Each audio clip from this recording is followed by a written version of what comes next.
How to fix Discord not loading. Hello everyone, welcome back to the channel, and in this video I'm going to show you how you can fix your Discord if it is not loading properly.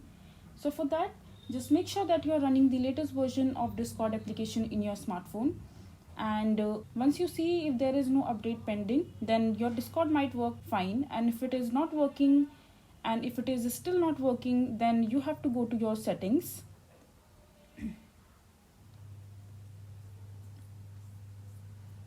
And here just scroll up and click on apps,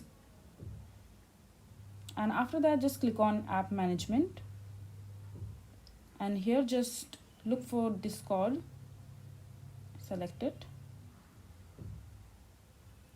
and after that all you have to do is just click on uninstall and uninstall the Discord application.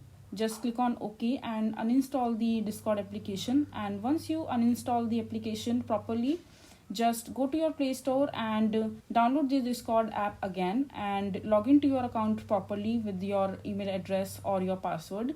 And when you will open the Discord, it will fix your problem, Discord not loading problem. So this is basically how you will be able to fix your Discord if it is not loading. I hope you find this video to be helpful. So that is it for this video. If you find this video to be helpful, make sure to hit that like button and don't forget to subscribe to our channel for more such informative videos, and I'll see you the next time.